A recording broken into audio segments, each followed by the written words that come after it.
Welcome to the Old Time Radio Westerns. I'm your host, Andrew Rhynes, and this episode of OTRWesterns.com is brought to you by... Now let's get into this episode. This episode is going to be The Six Shooter. Original air date's October 18th, 1953. The title is Rink Larkin. And in this episode, 11-year-old Rink Larkin learns that the sheriff has killed his father and is determined to get revenge on the lawman. Hope you enjoy, and again, thanks for listening.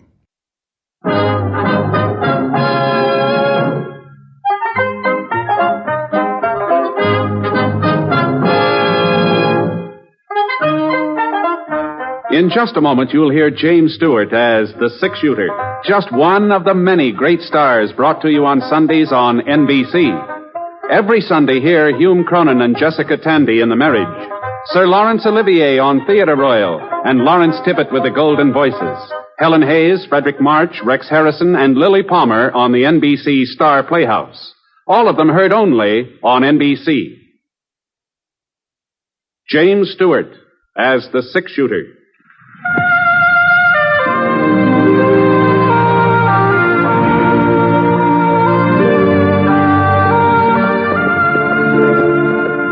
The man in the saddle is angular and long-legged. His skin is sun-dyed brown. The gun in his holster is gray steel and rainbow mother of pearl, its handle unmarked. People call them both the Six Shooter. The NBC Radio Network presents James Stewart as the Six Shooter, a transcribed series of radio dramas based on the life of Britt, the Texas plainsman who wandered through the western territories, leaving behind a trail of still-remembered legends.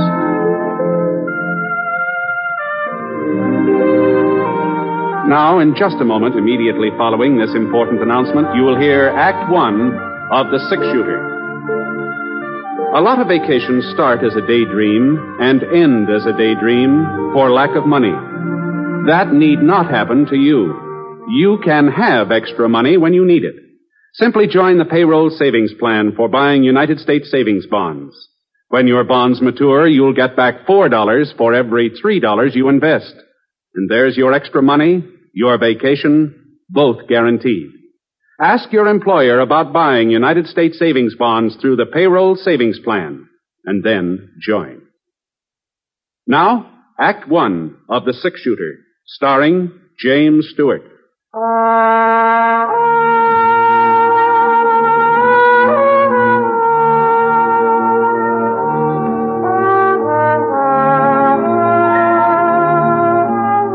The wind had died down, and it was quiet now. The only thing I could hear was the creek trickling away about 20 feet down from where I'd made camp for the night. I shifted my blanket, turned over on one side. The moon came out, and I could see the water skimming along, washing the pebbles clean. And, gee, it's funny the way the sound of a creek always makes you drowsy. And I started to close my eyes, and then I got that same feeling again, that feeling I'd had all day. Scar fella, too. Ever since we turned off the main road into the trail to Petersville, I'd had a hunch that there was another horse not very far behind. Whoever was riding him managed to keep out of sight, but it was the same kind of a hunch you get when you feel a pair of eyes drilling into the back of your neck and then turn around and spot somebody staring at you. Scar hadn't been traveling very fast. Anybody could have caught us. It was real easy. The fellow back there hadn't wanted to catch up. That is, if my hunch was right. Well, it wouldn't be the first time I played the wrong hunch. There's no point of losing sleep over it, anyhow. It was Scar that woke me up. I could see a shadow over by my pile of grub, and not more than 6-8 feet away. I inched my hand from under the blanket, and I got a grip on my gun. Are you looking for something, mister? Now. Hold on. Oh, just a minute. Hold on now. There. That's better. I'd kind of like to find out why you're pretty young to be roaming around this country, aren't you, son? I'm 11. Ah. You the fellas been following me all day? It's a free trail, ain't it? Yeah, guess it is. Then you ain't got no right to interfere with my riding over it. Oh, that's true enough. But, you haven't got much right stealing my grub, either. I didn't steal any. Well, that's what you were fixing to do, isn't it? Maybe. Oh. Now, if you're hungry, you're welcome to it. I got plenty of grub here, but you just didn't have to come sneaking around to... I didn't know who you was. I was afraid you might try to send me back home. Uh-huh. Well, just where is home? Crescent. Oh. Well, if you'll stir up the fire, I'll see what I can do about heating up some beans. How's that sound? I'd appreciate it. Good. All right. Hand me that pan over there, will you? There we are. You won't tell nobody you ran into me, will you, mister? You won't tell them you seen me. Well, You're not taking me back to Crescent. No matter what happens, I'm not going back there. You understand that? I'll take it easy now. You're not the first boy to run away from home. Far from it. Most of them hike off when they're about your age. But they don't usually miss more than one meal before they turn back. At least I didn't. What happened? Your dad give you a whipping? No, sir. Pop wouldn't hurt me either. He's a fine man. The finest man that ever lived. Sure, yeah. Well, here's your beans. I'm heading for Petersville to find my father. He told me when I was big enough I could join up with him. Well, big enough now, ain't I? Yeah, you're a real good-sized boy for 11. Say that much. How come you haven't been staying with your dad? He moves around a lot. Oh, I see. So I've been living with Aunt Aggie ever since Ma died. It's not the same as being with your own pa. No, I guess it isn't. I made up my mind. As soon as I found out where he was, I was going to him. You sure your dad's in Petersville? Aunt Aggie got a letter from here last Monday. I heard her talking to Uncle Ray about it and heard him mention Pa's name. He sounded kind of worried, like something had happened to him. Uh-huh. Then when they saw me, they shut up. You reckon Pa's sick? You reckon that's what they were talking about? I don't know, son. It could be that. I asked them what was in the letter, but they wouldn't tell me. Now I'm going to find out for myself. Well, seeing how I'm heading for Petersville, too, I guess there's no reason why we shouldn't ride along together. And if we're going to be traveling companions, we ought to introduce ourselves, don't you think? My name's Larkin. Rink Larkin. Oh, pleased to meet you, Rank. I'm Britt Ponset. Britt Ponset? That's right. Fellow they call a six-shooter? Gee whiz, Mr. Ponset. I didn't mean to talk back to you the way I did. If I'd known who you was... Say, would you mind showing me your gun? Heard folks talk about that gun of yours ever since I was a kid. Sure. Here, catch. Boy. Ain't near as heavy as it looks. Yeah? Well, you know about guns, Rank? Some. Want to see me give it a twirl? Sure, let's see. Hey, that's fine. Whoop. Whoop. Of course, it ain't the way you do it, though. But... Here, Mr. Ponset. Thanks for showing it to me. Sure. Well, I guess we still got a couple hours before sunup. Why don't you bring your horse over here by the fire? Maybe we can get some shut-eye. Good idea. Oh, Mr. Ponset. Yeah? I'm right pleased I bumped into you tonight. So am I, Rank. So am I.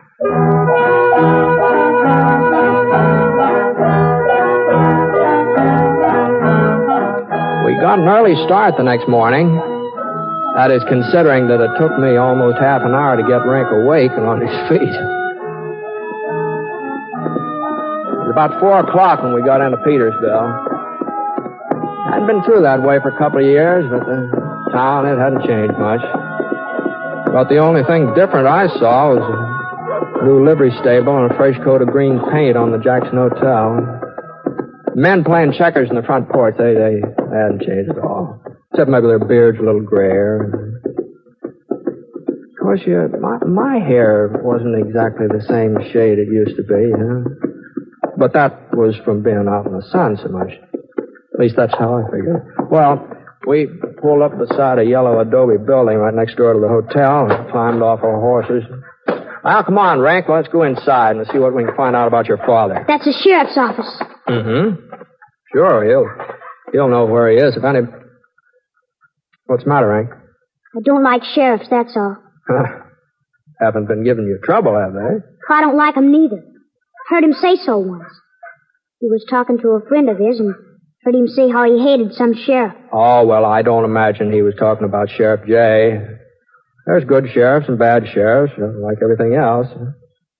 Most of them are good. Come on now, come on.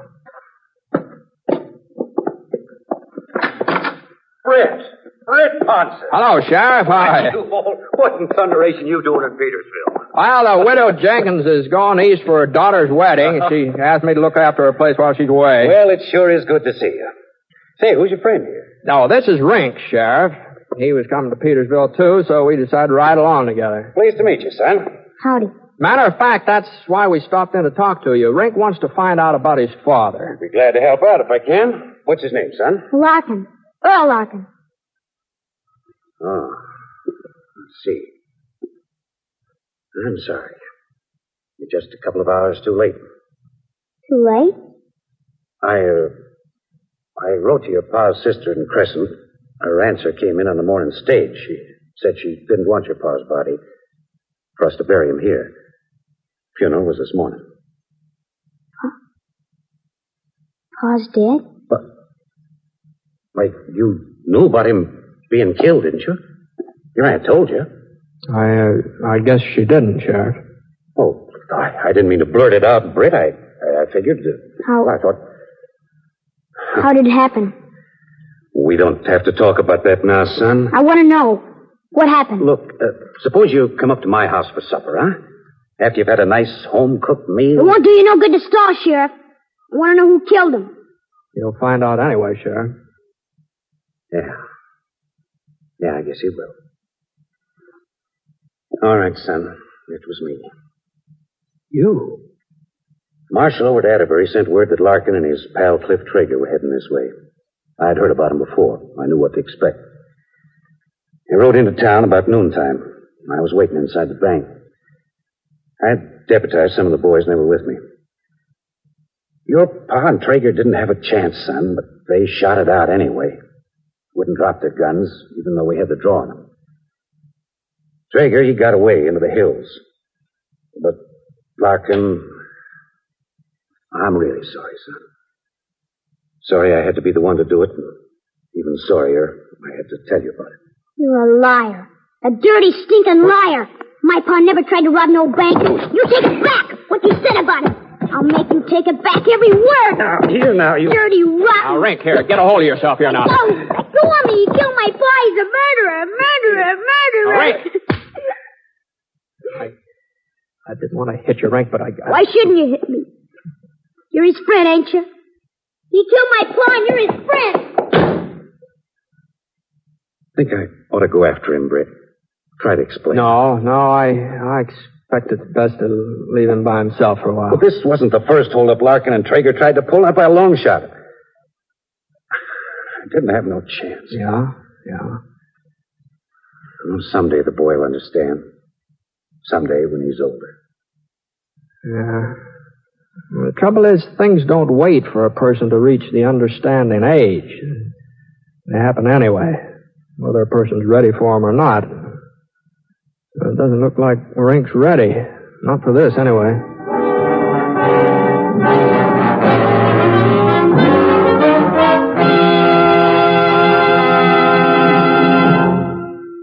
We'll return to James Stewart as the six-shooter in just a moment.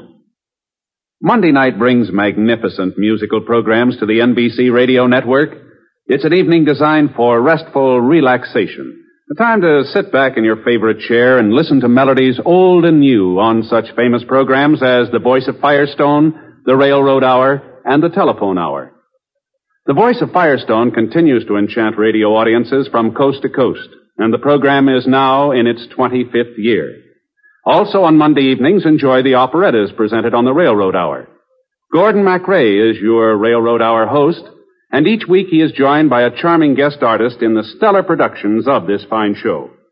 You'll also want to hear the Telephone Hour every week as it presents the music of Donald Voorhees and the Bell Symphonic Orchestra and Chorus, as well as superb guest soloists. Listen Monday evenings on the NBC Radio Network.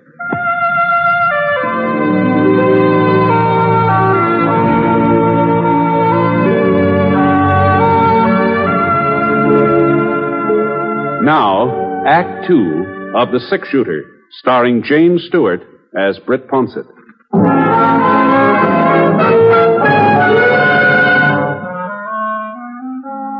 After I made sure of a room for the night, I started out looking for Rink. I had a hunch I wouldn't have a hard time finding him. There was only one cemetery in Petersville, a sloping hill west of town. Pines all around it and soft green ferns mixed in between the trees. Rink was there, sitting on his haunches right beside a mound of fresh earth. He wasn't crying, but his cheeks were streaked with wet dust where the tears had been. Oh, Rink. Say, these things were your paws. I thought maybe you might like to have them. You, want some supper? I'm not hungry. Yeah, well... You believe what the sheriff said, don't you? You believe he was right to kill Pa? Well, I wasn't there. I didn't see how it happened. But you're on his side anyway. Well, people don't have sides, Rink, not on a thing like this. I do. I'm on Pa's side. He was a good man. Never did anybody harm, never. No matter what that lying sheriff says.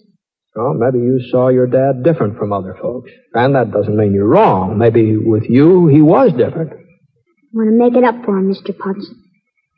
I'm going to get even with that sheriff. I will, so help me.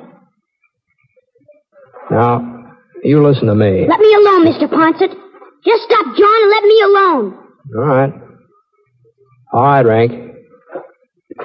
Now, if you change your mind, you know where the hotel is, huh? Good night. I thought he would change his mind. I thought it'd get cold out there in a couple hours and he'd come sneaking into the hotel room, but he didn't. He didn't change his mind. I had the room all to myself. I didn't sleep very much, though.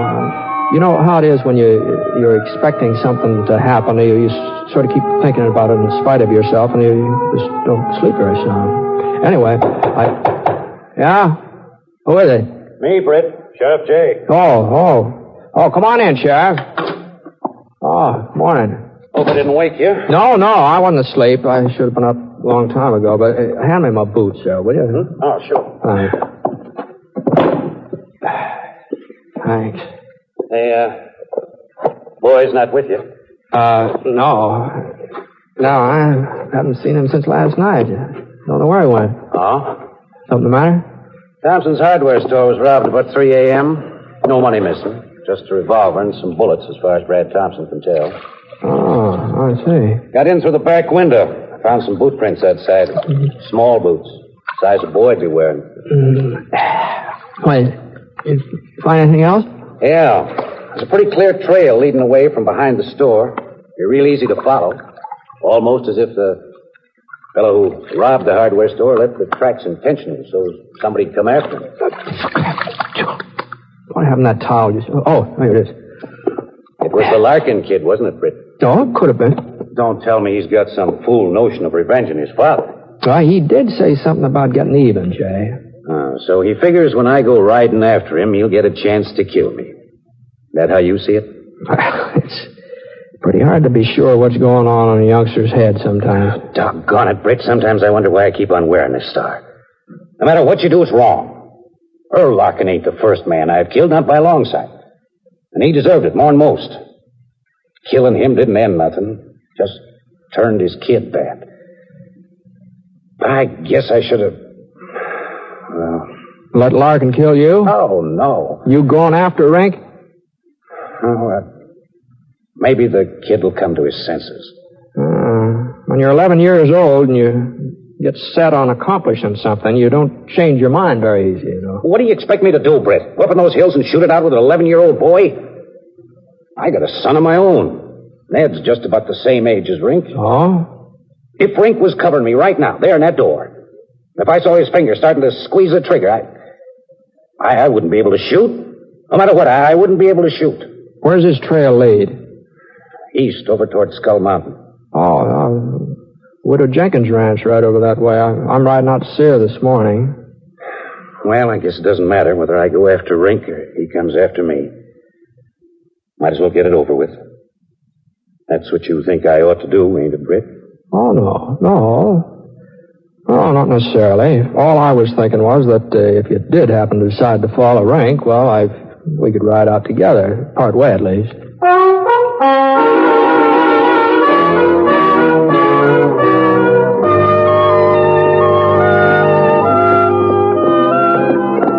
We're getting pretty close to Black Canyon, aren't we? Yeah, it's only about half a mile. If somebody wanted to set up an ambush, that canyon wouldn't be a good place, wouldn't it? Yeah. Well, here's the turnoff to the Jenkins Ranch. Huh? Oh, yes, yeah. That's right. Well,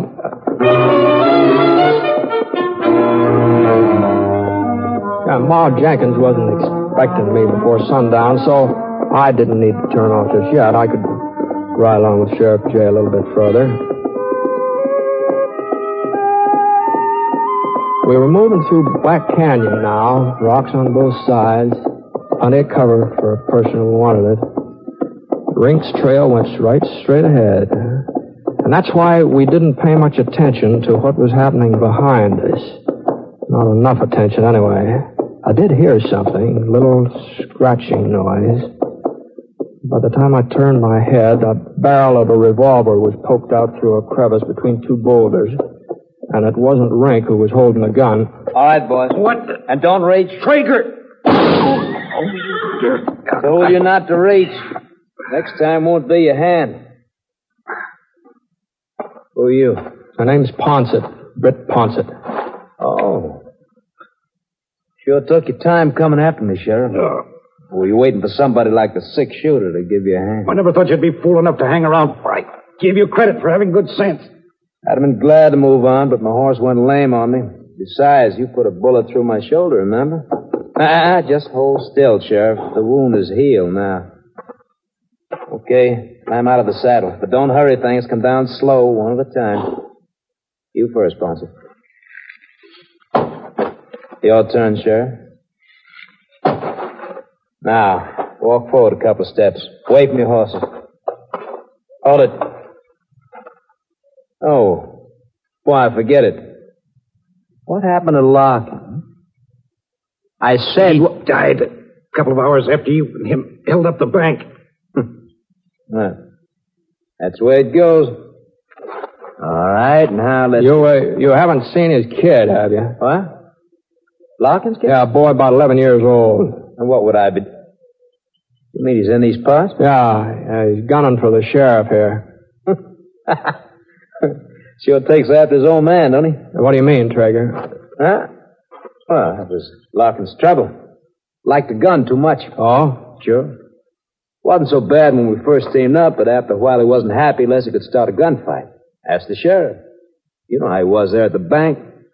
Now, if it had been up to me, we'd have given up when we saw you had us cornered, but not Earl. Anyhow. You might have been better off if you'd given up. No, not me, Ponset. Earl, maybe, but not me. Anyway, he'd have been killed sooner or later. Fella's always blazing away. Someone's always going to blaze back at him. Uh-huh. Me, I'm different. I don't enjoy killing the way Earl did. Uh-huh. No, of that's course, good. there's times when a man don't have no choice. Traeger. Like today, maybe. I gotta have a horse, and I gotta make a break out of these hills. Now, look, Traeger. Well, as I see it, there's only one way of getting a horse, and of making sure you boys don't follow me. Traeger! At least that's how I see it. So, I guess it don't leave me much choice, does it? He cocked his gun, and a ray of sunlight glinted off the barrel as he tilted up just a fraction of an inch. And then his trigger finger started curling back real slow, like he was playing with us, making us wonder which one of us. I wasn't sure which one of us was going to get it first. If it was me, Sheriff J might have a chance to draw before Traeger could fire again. If it was the sheriff, then his aim was right between us. He was taunting us, and he knew it. And the slightest move by either one of us... Yeah, that's right. Keep on wondering. Keep shaking. Nerves. Which one you thinking? But it's going to be both of you. Because you're nice and close. And his trigger finger kept tightening.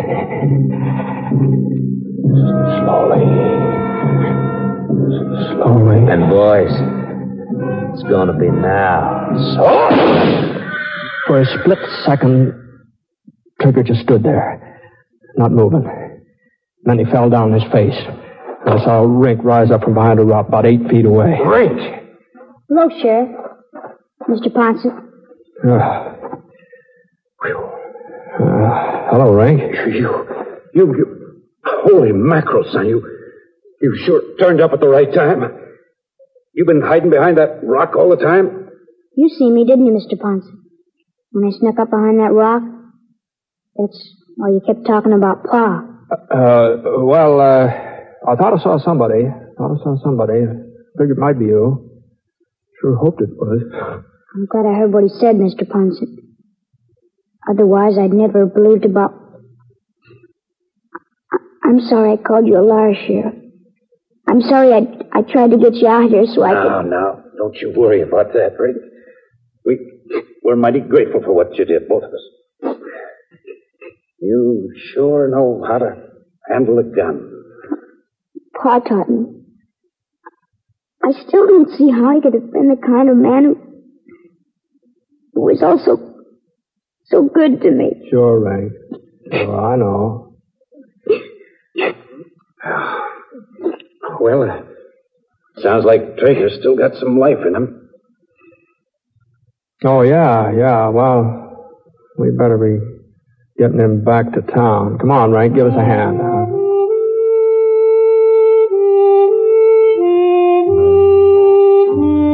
Well, since I was going to be alone on the Jenkins place while Maul Jenkins went east, there didn't seem to be any good reason why Rink couldn't stay along there for a while, too.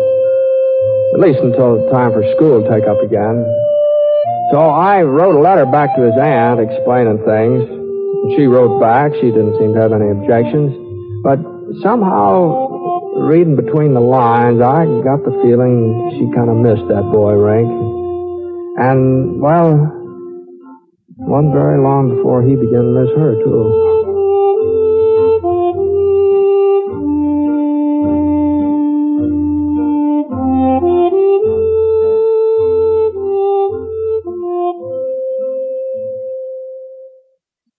One of the finest things you can do is support your local community chest or United Fund. Through them, you can make just one yearly contribution that takes care of many needs. Since only one campaign is staged, much time and effort are saved. Your money is collected and administered honestly and efficiently. So give generously to your community chest or your local United Fund.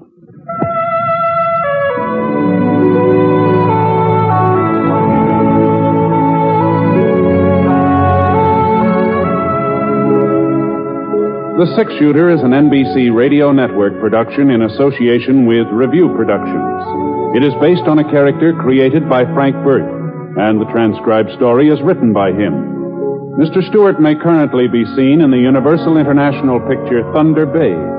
Others in the cast were Sammy Ogg, Russell Thorson, and Tony Barrett. Special music for this program was by Basil Adlam, and the entire production is under the direction of Jack Johnstone. All characters and incidents were fictitious, and any resemblance to actual characters or incidents is purely coincidental. This is Hal Gibney speaking.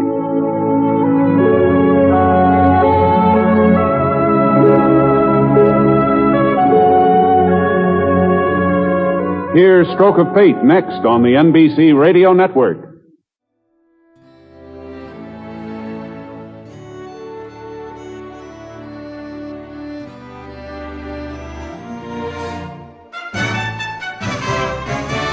This has been a presentation of OTRWesterns.com, and we hope you enjoyed. Please take some time to like and rate our shows in your favorite podcast application. Follow us on Facebook by going to OTRWesterns.com/Facebook.